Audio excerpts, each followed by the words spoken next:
Ouais, il est Potox, c'est Ontox, et bienvenue dans cette nouvelle vidéo consacrée à la critique de l'épisode 24 de The Detective Club. Et j'ai vraiment adoré cet épisode, sincèrement il s'est passé pas mal de trucs, pas mal de rebondissements également. Alors c'est pas forcément, ça suit pas forcément le schéma, mais vu à quel point les enquêteurs sont mauvais, c'est pas forcément plus mal. Après il y a eu d'autres trucs qui se sont passés que j'avais pas forcément vu la première fois que j'avais regardé l'épisode. C'est seulement un abonné qui me l'a dit en privé, qui m'avait partagé justement potentiellement des problèmes.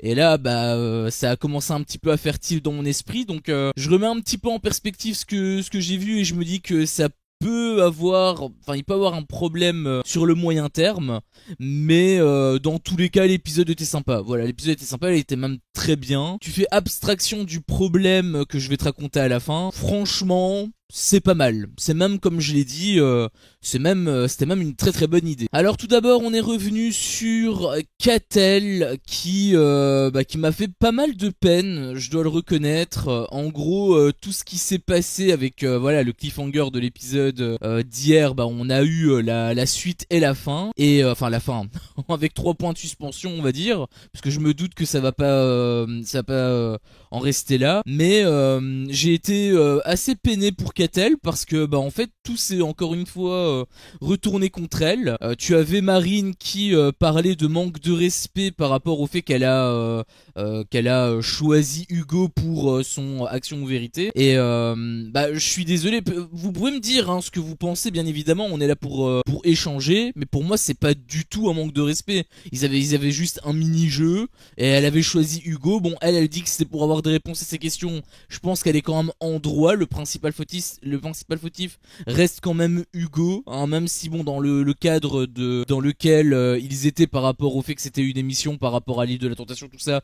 Ok, d'accord, bien évidemment que ça part forcément sur une base pas très solide, hein, la base elle est assez bancale, on est d'accord. Mais je veux dire qu'Atel, elle est célibataire, elle doit rien à personne, tu vois. Le principal fautif reste Hugo. Si Hugo décide de bifurquer, bah forcément c'est lui qui en est le principal responsable, même si bien évidemment il peut avoir des choses derrière. J'avais déjà mentionné plusieurs fois, Marine n'est pas forcément toute blanche dans cette affaire, même si elle veut te faire croire le contraire. Et c'est pour ça que pour moi c'est pas un manque de respect. Pour moi c'est simplement une femme qui a été blessée, qui s'est faite manipuler par Hugo, même inconsciemment. Encore une fois, j'ai pas forcément vu l'émission, mais de ce qu'on a vu, peut-être que c'était involontaire de sa part. Quoi qu'il en soit, il l'a utilisé, hein, ce sont les faits, stricto sensus, il l'a utilisé, il s'amuse avec elle puis il s'est barré, donc c'est la définition même de l'amusement. Elle a été blessée, elle voulait des réponses, donc bah, elle l'a choisi, et bah, Marine a pété un plomb, hein. C'est concrètement ce qui s'est passé, c'est pas forcément manque de respect, c'est juste qu'elle a pété un plomb.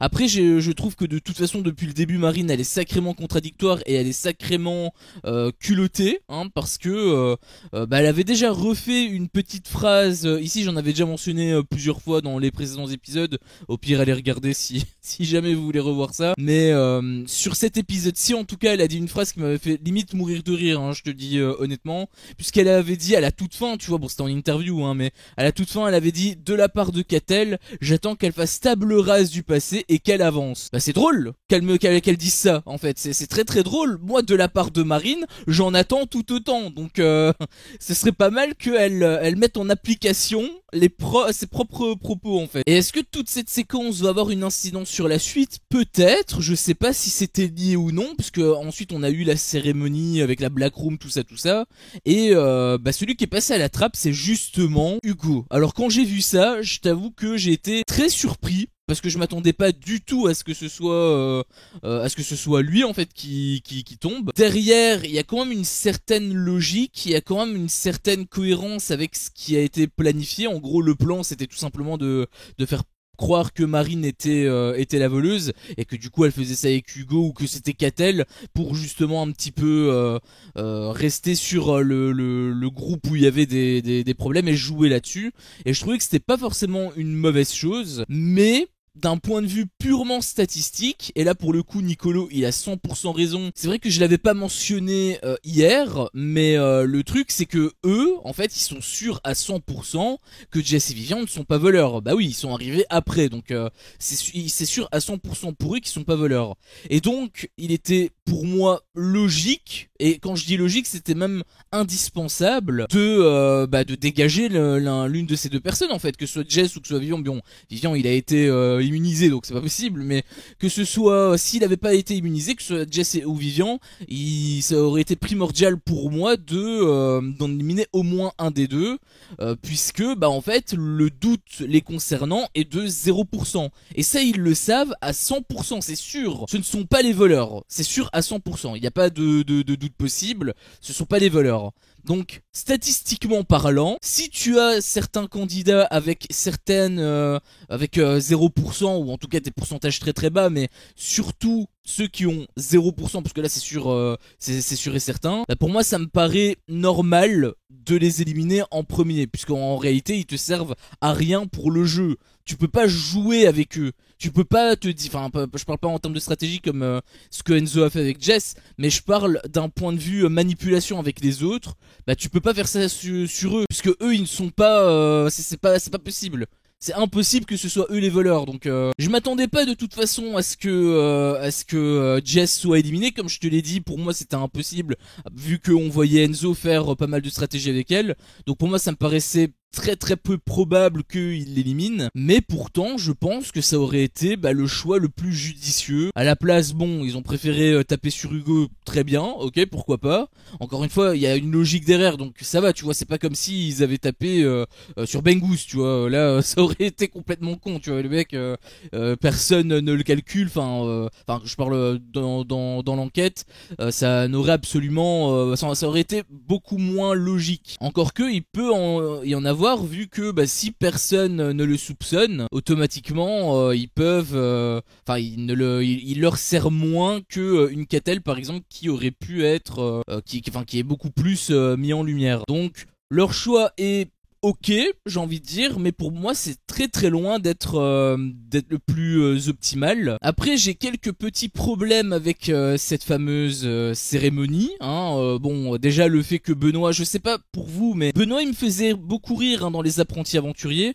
Voilà, je trouvais qu'il était pétillant, il avait des remarques qui étaient assez percutantes, etc. Même au début de cette aventure, il avait quelques petites remarques avec notamment le fait qu'il était en train de faire une crise cardiaque, etc.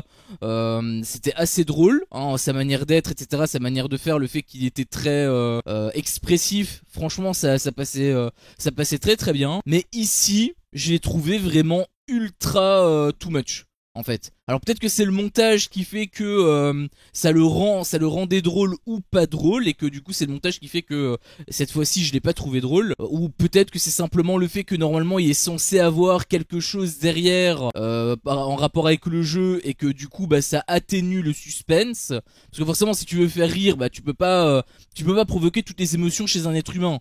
Il y a forcément plus d'émotions qui vont transparaître chez les uns et les autres, hein. Tu peux pas à la fois leur faire rire et les faire pleurer, hein. C'est l'un ou l'autre. Ou alors tu les fais évoluer. D'abord tu le fais rire, puis ensuite tu le fais pleurer, ou l'inverse, tu le fais pleurer et ensuite tu le fais rire. Enfin, tu peux pas mettre toutes les émotions en même temps. Et c'est ça le problème que j'ai avec Benoît ici, c'est que il y avait du suspense, il avait de la tension. Et finalement, avec ces blagues, ça a atténué de dingue, quoi. Donc, j'étais pas spécialement content. Quand il y a rien, comme il y a eu avec le début de l'aventure, avec le truc de la crise cardiaque, etc. Il y avait pas d'enjeu direct. Il y avait pas de suspense. Il y avait pas de tension sur le moment présent. Donc, il pouvait faire ses blagues. Il y avait pas de problème, tu vois. Par contre, sur des moments importants, des moments clés comme ça, faire des blagues, ça peut être intéressant. Mais quand c'est des blagues à la Benoît qui est à ce point excessif, pour moi ça fonctionnait pas. Mais ce qui m'a le plus saoulé, et qui va avoir son importance en plus par la suite, c'est la fameuse Black Room, comme je t'avais dit, qui en fait était complètement inutile. Pour nous, ça ne servait strictement à rien. tu aurais fait un truc un peu à la Studio 89 où tu avais les candidats qui devaient partir pour le fameux vote là, enfin le par rapport aux traîtres, aux voleurs, excusez-moi, à l'extérieur là où il y a la fameuse trappe, etc. On aurait été directement sur cette scène là, bah ça aurait été tout pareil. Ils auraient très bien pu le cut et limite faire comme Studio 89 si jamais ils avaient envie de montrer la discussion entre les deux voleurs. Bah une fois que le candidat est éliminé, mettre un flashback avec justement la discussion entre eux deux. Bon, dans tous les cas, s'ils sont en train de s'envoyer des messages, franchement, encore une fois, à l'image, je trouve que c'est pas ouf, hein. Je trouve que ça passe vraiment mal. Ça, pour moi, c'est vraiment la pire idée qu'ils aient eu sur cette émission. On peut rien ressentir, on peut pas ressentir les émotions et tout. Je trouve que c'est vraiment dommage. Ça aurait été beaucoup mieux qu'ils soient en huis clos, exactement comme dans les traîtres, hein, en huis clos où ils discutent, etc. Ça aurait été beaucoup plus visuel, je trouve. Et donc là, montrer un flashback, ça aurait pu être pertinent, mais même s'ils montraient pas de flashback, bah, ce qui était important, c'était de toute façon d'avoir le nom. Donc on se doutait que ils allaient discuter, qu'ils allaient simplement se mettre d'accord. Là, en l'occurrence, ils ont fait la chose dans la timeline, c'est-à-dire dans l'ordre chronologique. Donc ils t'ont mis la séquence où ils sont partis dans la Black Room pour discuter, etc. Et puis ils sont partis tous dans le jardin avec le délire de la trappe. Sauf que le truc de la Black Room, on a vu quoi? On a vu des candidats qui sont rentrés, ils se sont installés. T'as Giuseppa et Enzo qui ont discuté, on a vu leur petite discussion sur le côté. Bon, c'était fait en post-prod, hein, ça a été refait, mais voilà, il y a eu leur discussion qui a été retranscrite. Et en fait, on a vu quoi? On a juste vu, est-ce qu'on est d'accord sur cette personne-là? Oui, vas-y, on peut faire ça. Est-ce que vous validez cette réponse? Ok. Et ensuite, on est reparti à la trappe. Donc en fait, on n'avait eu aucune réponse. Ce qui est normal, étant donné qu'il y a quand même un suspense qui doit être instauré. Ils n'allaient pas te balancer le nom comme ça, sinon la scène de la trappe ne servait à rien. Donc c'est logique qu'ils ne révèlent pas le nom de la personne qui est éliminée. C'est totalement normal. Mais du coup, s'ils le révèlent pas, pourquoi est-ce que tu mets cette séquence en fait? La séquence concrètement elle a rien apporté, hormis le fait que on ait perdu du temps. Alors ça a apporté quand même un petit truc, il faut quand même que je le dise. Comme je l'ai dit, je l'avais pas vu du tout, j'avais pas du tout vu la première fois que j'ai regardé l'épisode. Mais on m'avait partagé, donc c'était Flavio, merci à toi encore hein, d'ailleurs pour le partage. Il m'avait partagé justement un post sur Twitter que j'ai vu, d'ailleurs je l'ai reposté aussi, ça m'avait quand même pas mal choqué. Puisque on voyait que dans cette Black Room, alors on le sait, hein, bien évidemment, c'est pas du tout isolé, hein, on le sait, on le voit, ils rentrent, enfin, il n'y a pas de rideau, de tenture, ils sont vraiment, enfin, ils sont dans des box, oui, mais derrière, on voit absolument tout. Alors normalement, on n'est pas censé les voir, hein, on est bien d'accord. Sauf que quand eux, ils rentrent dans les box, forcément, il faut qu'ils y arrivent un par un et que donc derrière, il peut y avoir des gens qui rentrent. Et pourquoi est-ce que je te parle de ça? Eh bien, c'est parce que Giuseppa, quand elle est rentrée, il y a eu aussi ça avec Enzo, hein, quand Enzo il est rentré, t'avais Vivian qui était passé derrière lui pour tout simplement arriver à la box suivante. Et il y a eu la même chose avec Giuseppa. Giuseppa, quand elle s'était installée, il y avait Julien qui était passé derrière elle. Et le problème qu'il y a eu, c'est que Giuseppa, elle s'est cramée toute seule, puisque elle a appuyé sur le téléphone, elle commençait déjà à taper des trucs, et Julien l'a vu. Alors, quand j'ai vu ça, je me suis posé pas mal de questions, je me suis dit, enfin quand j'ai revu le post, hein, je veux dire, je me suis posé pas mal de questions, notamment, comment est-ce que ça fonctionne concrètement? Est-ce que tous les candidats pouvaient quand même déverrouiller le téléphone et aller dessus le téléphone qui est en face d'eux, ou est-ce qu'il n'y a que les voleurs, en tout cas dans ce contexte-ci, est-ce qu'il y a que les voleurs qui pouvaient toucher le téléphone? Parce que dans ce cas-là, ça veut dire qu'elle a touché le téléphone trop tôt, et que donc, comme c'est pas isolé, tout le monde pouvait les voir, et malheureusement pour elle, il y a quelqu'un qui l'a vu. Au début, je te cache pas que je pensais que voilà, ça pouvait être tout le monde, c'était anodin, enfin voilà, c'était pas forcément grave. Sauf que en me refaisant un petit peu le film dans ma tête, il y a en effet un moment donné où c'était Giuseppa qui devait y aller, et t'as Julien qui disait elle craint rien, elle peut y aller pépère. Et au début je me suis dit que voilà, en réalité c'est parce qu'il a aveuglément confiance en elle, et que il la met sur un piédestal en mode elle est tellement pas elle est tellement pas soupçonnée que les voleurs jamais ils n'attaqueront. Alors qu'en réalité justement si, ce serait une logique complètement conne, hein. Mais moi au début je pensais qu'il parlait par rapport à ça. Est-ce qu'il parlerait pas de ça par rapport au fait que justement il connaît la réponse, il sait que c'est une voleuse. Et donc c'est ça le problème que je peux potentiellement avoir avec le moyen terme de cette émission, c'est que du coup Julien il pourrait te faire croire, parce que je le vois à des kilomètres, hein, ils vont te faire croire que Julien, enfin quand je dis ils vont te faire croire, c'est plutôt en mode Julien il va tellement se mettre en valeur que forcément la prod ils vont le filmer, puisque ils doivent avoir des images, donc ils vont le filmer, et du coup il va être mis en valeur automatiquement par rapport à lui-même, alors qu'en réalité c'est pas du tout grâce à son enquête. Il va te dire ok je sais c'est qui, c'est je sais pas, etc. Et il va te faire croire que c'est le meilleur enquêteur de la villa, hein, petit clin d'œil à une autre émission, à sa femme en plus. Le problème c'est que en réalité c'est pas du tout pour ça qu'il a réussi à trouver son identité. C'est simplement par rapport au fait que d'une part elle a mal timé, c'est vrai que c'était quand même assez con de sa part, j'ai trouvé, t'as des gens qui passent derrière toi, au moins joue ton rôle jusqu'au bout, cache jusqu'au bout.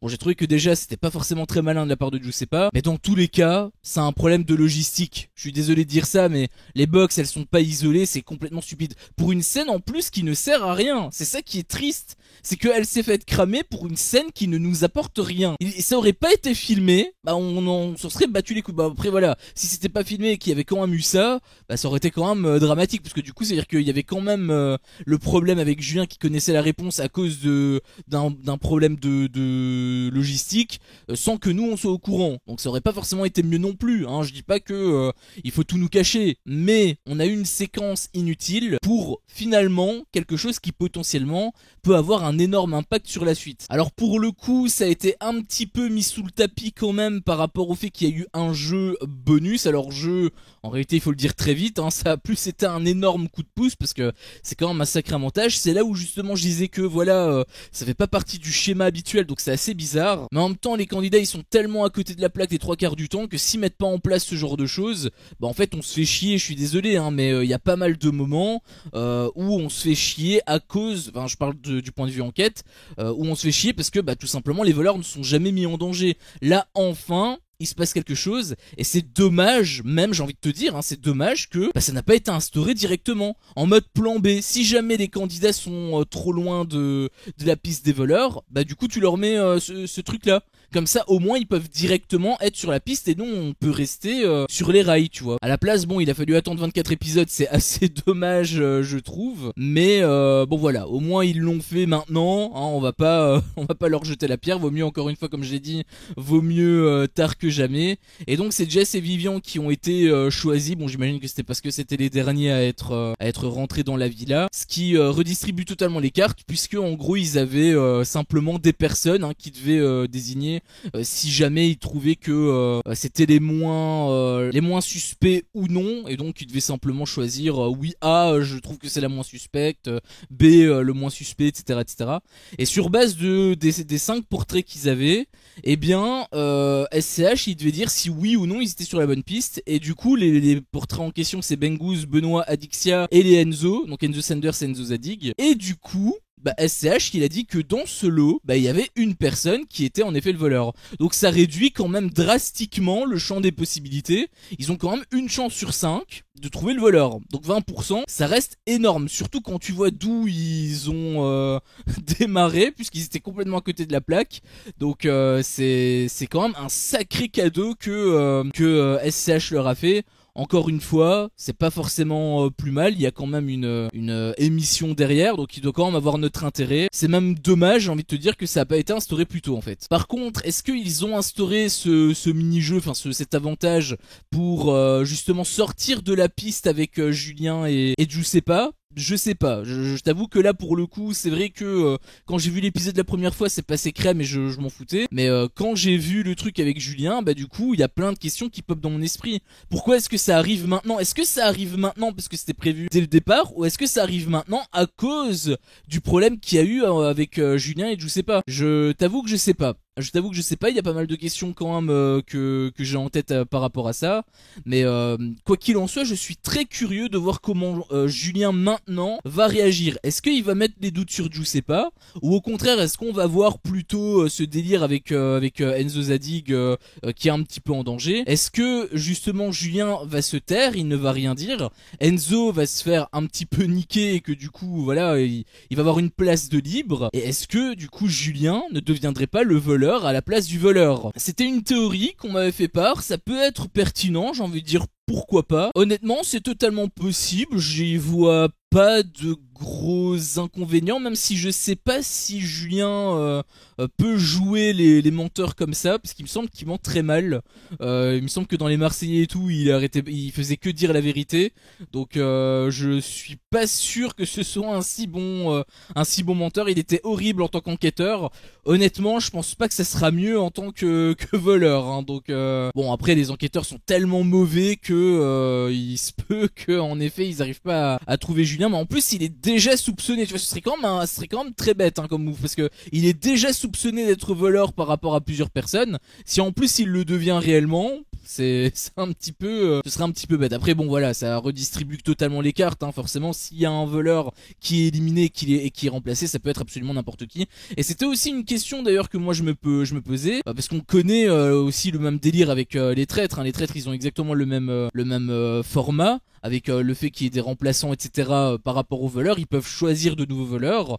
Et bah le truc, c'est que je me pose la question, est-ce qu'ils ont un nombre limité? Parce que en réalité, si toutes les semaines ils tapent sur les voleurs, est-ce que justement, à un moment donné, l'émission va durer 15 épisodes, ou est-ce que au contraire, ça va être comme ça à l'infini jusqu'à la finale? Parce que j'ai vraiment l'impression que ça sera comme ça jusqu'à la finale, parce que forcément, tu loues un château ainsi, c'est pas pour faire 5 jours d'émission, tu vois, c'est totalement normal. Donc j'imagine que ce sera à l'infini jusqu'à ce qu'il y ait la finale, ce qui signifie qu'en fait les enquêteurs, même s'ils sont ultra performants, ils peuvent pas gagner avant l'heure. Il y a une heure qui a été fixée et ils ne pourraient pas gagner avant ce moment-là. Bon, comme j'ai dit, ce serait logique, mais en même temps ça désavantage quand même grandement les enquêteurs, même si bon dans tous les cas voilà, les voleurs sont quand même également très désavantagés étant donné que ils sont beaucoup moins nombreux. Après ça peut être aussi un avantage pour eux, vu qu'en termes de probabilité, forcément ils sont plus restreints. Mais bon, ça bien évidemment ce n'est que mon humble avis. Moi maintenant ce qui m'intéresse c'est le vôtre. Qu'avez-vous pensé justement de cet épisode? Est-ce que vous êtes d'accord justement avec moi sur le délire avec Julien, la cérémonie et tout? Est-ce que vous l'aviez remarqué vous-même, ou est-ce que vous l'aviez vu aussi sur les réseaux sociaux? Si vous êtes d'accord avec moi, n'hésitez pas tout simplement à liker la vidéo, et si vous n'êtes pas d'accord avec moi, eh bien je vous invite tout simplement à me le faire part dans l'espace commentaire. Si mon contenu vous plaît, je vous invite également tout simplement à le partager, à vous abonner et pourquoi pas à activer la cloche, comme ça vous ne louperez aucune de mes autres vidéos. Merci à vous tous pour votre visionnage et je vous dis à la prochaine pour une prochaine vidéo. Ciao.